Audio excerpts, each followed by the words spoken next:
Hello guys, welcome to my YouTube channel. So இந்த வீடியோவில் நம்ம என்ன பார்க்க போகிறோன்னா விஏஓ அசிஸ்டண்ட் எக்ஸாமில் பேசேஜ் டைப் கொஷின் பற்றி தான் பார்க்க போகிறோம். ஸோ இந்த கொஷின் வந்து என்னோடய கொஷின் பேப்பரில் செகண்ட் அண்ட் தேர்ட் பேஜில் இருந்துச்சு. ஸோ இந்த கொஷின் இதே கொஷின் தான் கேட்பாங்கன்னா என் டிஸ்ட்ரிக்டில் இதே கொஷின் தான் எனக்கு கேட்டாங்க. ஸோ எனக்கு நெக்ஸ்ட்டு வந்து எனக்கு முன்னாடி வந்த பேட்சுக்கு கூட இதே கொஷின் தான் கேட்டாங்க. ஸோ வேறு எதுவுமே சேஞ்ச் பண்ணலை. ஸோ அந்த கொஷின் எப்படி கேட்பாங்க, அதை எப்படி ஆன்சர் பண்ணுறதுங்கிறத பற்றி தான் ஒரு ஷார்ட் வீடியோ இது. ஸோ என்னோட பேசேஜ் வந்து யாரை பற்றி இருந்துச்சுன்னா தந்தை பெரியாரை பற்றி தான் இருந்துச்சு. ஸோ பெரியாரோட டீட்டெயில்ஸை ஒரு பேசேஜில் கொடுத்துட்டு அதுக்கான ஆன்சர்ஸ் வந்து நெக்ஸ்ட் பேஜில் எழுதி சொல்லியிருந்தாங்க. ஸோ இது ஒரு ரியல் கொஷின்ஸ், இது இப்படியே தான் கேட்டாங்க. ஸோ இந்த மாதிரி கொஷின்ஸுமே உங்கள் டிஸ்ட்ரிக்டில் உங்கள் தாசில்தார் இதே மாதிரி கூட கேட்கலாம் அப்படிங்கிறதுக்கு தான். பட் பேசேஜ் கண்டிப்பாக மாறும். இப்போ பெரியார் எனக்கு கொடுத்துருந்தாங்கன்னா பெரியாரே கொடுக்கணும்னு அவசியம் இல்லை, உங்களுக்கு வேறு மாறும். பட் இது எப்படி சிம்பிளாக கிளியராக சொல்லலாம் அப்படிங்கிறது தான். ஸோ இது என்னென்னா, ஒரு பேசேஜ் வந்து ஒரு 5லேருந்து 10 லைனுக்கு கொடுத்துருவாங்க. அந்த பேசேஜை பற்றின கொஷின் வந்து நெக்ஸ்ட் பேஜில் உங்களுக்கு கேட்டிருப்பாங்க. எத்தனை கொஷின் எனக்கு கேட்டாங்கன்னா 5 கொஷின். இதோட டோட்டல் மார்க் என்னென்னா 10 மார்க். அப்போ ஒரு கொஷினுக்கு எவ்வளோன்னா 2 மார்க். ஸோ இந்த எக்ஸாமில் இந்த கொஷின் பார்த்தாலே உங்கள் மைண்டில் டக்குன்னு தோண வேண்டியது டைம் சேவ் பண்ணுற கொஷின் அப்படின்னு தான். ஸோ ஏன்னா எக்ஸாமே உங்களுக்கு 30 நிமிஷம் தான். இதில் ஒரு 5 கொஷின் 25 மார்க் அப்படிங்கிறது பட்டானா என்ன சிட்டானா என்ன. ஸோ நம்ம ஆல்ரெடி 15 இம்பார்ட்டன்ட் கொஷின் கணக்கு எண்களில் ஃபஸ்ட்டு 10 கணக்கு எண்கள் வீடியோ போட்டுட்டோம். அதை பார்க்காதவங்க போய் பாருங்கள். கண்டிப்பாக அந்த 15 இம்பார்ட்டன்ட் கொஷின்லேருந்து கண்டிப்பாக ஒரு 3 கொஷின் ஆச்சு மினிமம். ஸோ 2லேருந்து 3 கொஷின் கண்டிப்பாக வந்துடும். ஸோ அது வந்து 5 மார்க் ஒரு கொஷினுங்கிறப்ப அதுக்கு ஃபுல் இம்பார்ட்டன்ட். ஸோ கடைசி கொஷின் என்னென்னா, ஒரு டாபிக் கொடுத்துட்டு அதை பற்றி ஃபுல்லாக இதை சொல்லுவாங்க, அதுக்கு ஒரு ஃபுல் இம்பார்ட்டன்ட் கொடுக்கலாம். ஸோ இது ஜஸ்ட் பேசேஜுங்கிறப்ப நீங்கள் கொஷினை பார்த்தோன்னே இந்த ஆன்சர் இந்த பேசேஜில் இருக்கும் டக்குன்னு எழுதுறதா தான். ஸோ வாங்க நெக்ஸ்ட் ஸ்லைட் போகலாம். ஸோ இந்த கொஷின் இப்படி தான் எனக்கு கேட்டிருந்தாங்க. இது எனக்கு வந்து பார்ட் பி அப்படின்னு கொஷின் பேப்பரில் போட்டிருந்தாங்க. ஸோ இதே தான், கீழே கொடுக்கப்பட்டுள்ள பத்தியை கவனமாக படிக்கவும் அப்படின்னு போட்டுட்டு இந்த பேராகிராஃப் கொடுத்துட்டாங்க. ஸோ இதில் பேசிக்காக என்ன சொல்லியிருந்தாங்கன்னா, பெரியார் பிறந்த வருஷம், ஸோ அவர் பிறந்த டேட் வந்து 17th of September. இது எல்லாருக்குமே தெரிஞ்சிருக்கும். ஈரோடில் பிறந்தார். அவர் என்னென்ன விஷயம்லாம் பண்ணியிருக்காங்கன்னா, இப்போ சாதி ஒழிப்பு, சமூக நீதிக்காக அவர் நிறைய விஷயங்கள் பண்ணியிருக்காரு.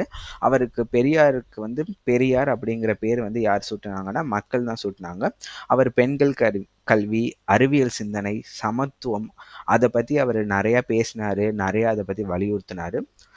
சுயமரியாதை இயக்கத்தை தொடங்கினது யாருன்னா அது பெரியார் தான் தொடர்ந்தார். ஸோ இது வந்து இப்போ டிஎன்பிசி படிச்சுட்டு இருக்க எல்லாருக்குமே இது பேசிக்காக தெரியும்னு நினைக்கிறேன். நெக்ஸ்ட் பேஜில் இந்த மாதிரி தாங்க கொஷின் கேட்டிருந்தாங்க. ஸோ டைட்டிலே என்ன கொடுத்துருந்தாங்கன்னா, ஸோ கீழே கொடுக்கப்பட்டுள்ள கேள்விகள் அனைத்துக்கும் பதில் சொல்லுங்கள். இது குறும்பதில்னால் நீங்கள் ஆன்சர் ஷார்ட்டாக சொன்னால் போதும். ஏன்னா இது 2 மார்க் கொஷின் தான்.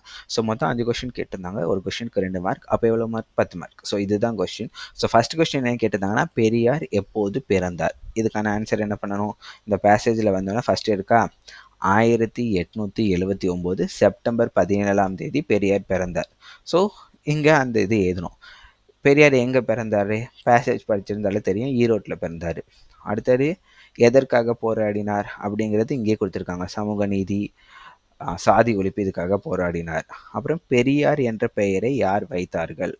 இந்த கொஷினுக்கு போய் பார்த்தீங்கன்னா பேசேஜில் இங்கே பாருங்க, மக்களே அவருக்கு பெரியார் என்ற மரியாதை பெயர் வைத்தனர். ஸோ மக்கள் தான் வச்சாங்க. ஸோ பெரியார் தொடங்கிய இயக்கம் எது? ஸோ திரும்பி பேசேஜ் போயிடணும். இதில் அப்படியே படிச்சுட்டு வந்தீங்கன்னா கடைசியாக பார்த்தீங்கன்னா, சுயமரியாதை இயக்கத்தை தொடங்கி தமிழ் சமூகத்தில் பெரியார் மாற்றத்தை ஏற்படுத்தினார். ஸோ என்ன இயக்கம் தொடங்கினார்? சுயமரியாதை. ஸோ இது இங்கே எழுதணும். ஸோ இதுக்கான ஒரு ப்ரோ டிப், நான் எல்லா வீடியோலையுமே ப்ரோ டிப் போடுவேன்னு உங்களுக்கு தெரியும். ப்ரோ டிப் என்னென்னா, ஃபஸ்ட்டு எடுத்தோன்னா கொஷின் பார்த்துருங்க, பெரியார் எப்போது பிறந்தார். ஸோ பேசேஜ் ரீட் பண்ணிங்கன்னா ஃபஸ்ட்டே அந்த பாயிண்ட் இருக்குது, டக்குன்னு போய் ஆன்சர் எழுதுங்க. அடுத்தது பெரியார் எங்கே பிறந்தார், அந்த பேசேஜ் அடுத்தது படிக்க ஆரம்பிச்சிங்கன்னா எதில் வந்து விட்டிங்களோ அதில் படிக்க ஈரோடு. ஸோ ஈரோடு அப்படின்னு எழுதலாம்.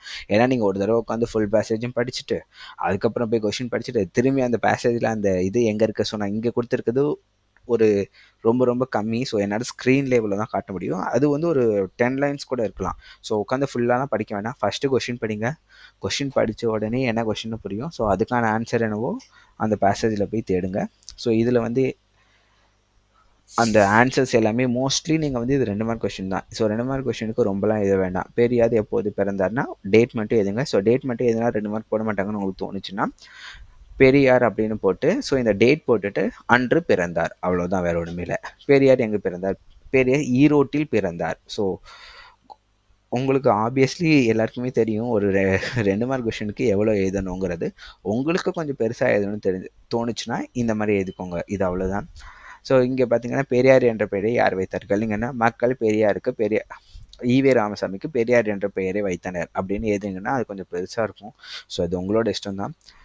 ஸோ தேங்க்ஸ் ஃபார் வாட்சிங். இந்த கொஷின் மாடல் இவ்வளோ தான். ஸோ இதே மாதிரி பேசேஜ் வந்து எதை பற்றி வேணாலும் உங்களுக்கு கொடுக்கலாம். ஸோ மேபி இப்போ ராஜராஜர் சோழரை பற்றி கொடுக்கலாம், இல்லை இப்போ நடந்துட்டு இருக்க கவர்மெண்ட்டோட ஸ்கீம்ஸ் என்னென்ன ஸ்கீம்ஸ் இருக்குன்னு கொடுக்கலாம். ஸோ இதுக்கு நீங்கள் எதையுமே படிக்க வேண்டாம். ஜஸ்ட் அந்த பேசேஜை ஒரு தடவை பாருங்கள். பார்த்துட்டு அந்த பேசேஜில் என்ன கொஷின் கேட்டிருக்காங்களோ அதை எழுதுங்க. டக்குன்னு ஆன்சர் எழுதுங்க. ஓ இது தெரியுது நம்ம எழுதுவோம் அப்படின்ட்டு ரொம்பலாம் இது பண்ணாமல் யோசிக்காமல் டக்குன்னு எழுதுங்க. அதே மாதிரி இன்னொரு கொஷின் என்ன கேட்டிருந்தாங்கன்னா, ஸோ இதில் நான் அதை ஆட் பண்ணல. ஸோ பெரியாருக்குன்னு சிறப்பு பெயருங்கிற மாதிரி நிறைய கொடுத்துருந்தாங்க. அந்த சிறப்பு பெயரில் ஏதாச்சும் 2 எழுதுங்கன்னு கேட்டிருந்தாங்க. ஸோ 2 எழுதுங்க ஏன் அப்படின்னு போட்டிருக்காங்கன்னா 2 மட்டும்னு போட்டுட்டாங்கன்னா இங்கே 2 தான் எழுதணும். ஏன்னா ஜஸ்ட் லைக் தட் அங்கே இருக்குது அப்படிங்கிறத பார்த்து இந்த பையன் எழுதிக்கிட்டே இருக்கானா, இல்லை இந்த பொண்ணு எழுதிக்கிட்டே இருக்கா, இல்லை கொஷினை புரிஞ்சு எழுதியிருக்கா அப்படிங்கிறது தான் இதோட கோர் கண்டென்ட்டே.